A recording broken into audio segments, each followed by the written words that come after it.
So what was, I guess, the most surprising thing that you learned throughout the documentary by the time you got to the end? Because uh, I mean, it's obvious by the end of the documentary, you were surprised by the labs mostly.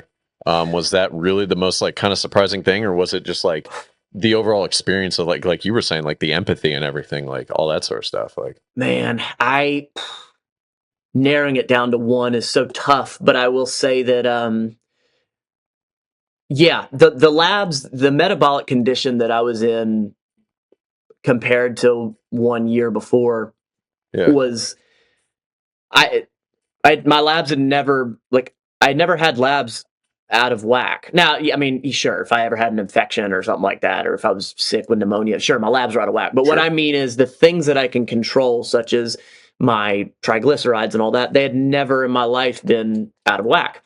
So reading about healthcare and fitness and understanding like, all right, you eat too many calories and this is what can happen metabolically, and if you're a diabetic this is what happens. But hmm getting to the end of that and it being your reality was like, this is real. Like, this mm, actually happens. Like, I just put myself through a case study of what happens to a lot of people, and this is their everyday life. And I was just baffled by my condition. I was baffled by the labs. I was baffled by the what was disguised as convenience was mm, really a gigantic headache. And mm, when I say that, I guess what I mean is like, when I dealt with the DoorDash, all respect to the DoorDash person, this is not pointing a finger at them.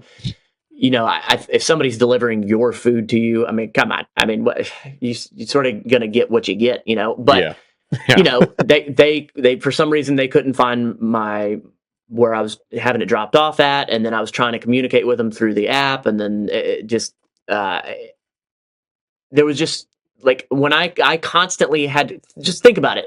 Every single meal you have for 60 days, yeah, you got to go pick it up every single day. And I was like, this is not outlandish for some people. And it was yeah, baffling to me to realize that people did that. And I'm a psycho. mm, I put all my food in Tupperware for 2 weeks and don't cook for 2 weeks. So yeah, the lack of convenience for me was a nightmare. And for most people, why I say it was disguised as convenience is because that's all they know.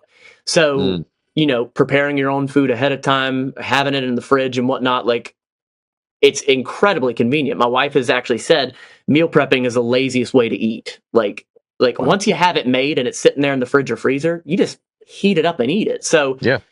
it was It's like popping in a what are they called? Like a lean cuisine or something there you like go. that. Same Yeah, concept. Yeah, yeah, exactly. And so I think that lack of understanding of that. And then mhm, I also realized, again, couldn't give you one, apologies. Um, I also realized throughout this process that, and I don't know why, people don't have their hormones checked often enough. really. And this is going to sound like I'm about to pitch you a supplement. I'm not. What I'm saying is that I've been a healthy adult male my entire life. I've been fortunate, but Yeah, I've never had my primary care doctor be like, "Hey, what's your testosterone? We should get that checked. What's your thyroid? We should get that checked." And yeah, I don't get why. It makes no sense to me. Like most primary care doctors are like, "Hey, once a year or every 6 months we're going to check a complete blood panel or a basic metabolic panel just to see what things are like." So, yeah. why are hormones also not checked? And I was Hmm. like, that's weird because I had to like all the labs and whatnot. I paid out of my own pocket because it wasn't time for me to get them. Yeah. And so I was like, oh, that's weird. And they were even like, why are we doing a testosterone? And I was like, well, I've never had one done. It seems like a good reason. Yeah. But even that process. So I started asking around. I asked my dad, who's in his 70s. I was like, when was the last time you had it checked? He's like, oh, never. And I was like, what? And then I was like talking to female friends. I was like, have you had, progesterone, estrogen, thyroid? And they're like, no, never. And I'm like, why? So that was something that opened Really? my eyes to healthcare, and now I'm like, everybody I talk to, I'm like, get your hormones checked, check it. Nobody asked, Matt, nobody asked, but yeah, Wow. yeah, there were a Yeah. lot of things. My med check is actually coming up pretty soon, so I probably should get my hormones checked. Throw it Yeah. on there. By the way, not to Yeah. defraud any insurance companies here, but you have to have a reason to get labs checked. So if you've potentially been having any fatigue, that is possibly a good reason to check hormones. Gotcha. Just saying. Noted. Gotcha. Fatigue. Writing Fatigue. that one down. Was there ever a time in your experiment that you were just like, you throw in the towel, just like today, tomorrow? Because there was a part in the documentary where you were like, I don't know if I can keep doing this, but you were like, I have to though. I have to. Was there ever just a breaking point where it was like, I'm on my hands and knees, I'm crying my eyes, I don't know if I can do this? There was a shot in the documentary where I'm laying on my kitchen floor, and when you're shooting a documentary, when you're making content or whatever, you're constantly thinking about, am I telling a story well? Is this conveying a message to the audience? But then there's also a certain level of like, is this like, first of all, is this authentic, and is this going to feel authentic? Because we live in a world that social media capitalizes on emotions and feelings Everything. and Yeah. inauthentic crap and like rage bait. If you don't know about rage bait, just type that in and then have fun. It's enough to make you want to punch somebody in the face. But so that day, I had to set the camera up to film like I had been doing. Yeah. And I had nothing to say, didn't want to be on camera, didn't know how to start it. I needed to film myself heating up some little burgers that I'd eaten 4,000 times. And I legit didn't know how to start the video. And I was actually laying on the ground, and I was like, screw it. I have the camera, and I just rolled over, set it down and press record. And then I think I sat there. Obviously we cut this out, but I sat there for a few minutes before I started speaking.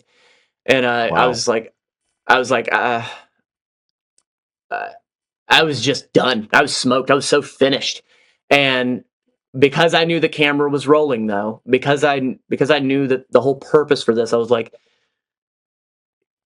you got to keep going. You got to finish this experiment. You have to do this. And there were, the GI upset and all that crap, and not being able to walk stairs. There were many times where I was like, this is miserable. Like, this is miserable. And when the labs came back and confirmed that I was quite literally damaging my body, like by definition, I was damaging it. I was like, wow, how far am I going to take this? And, I think my saving grace was knowing there's a time limit.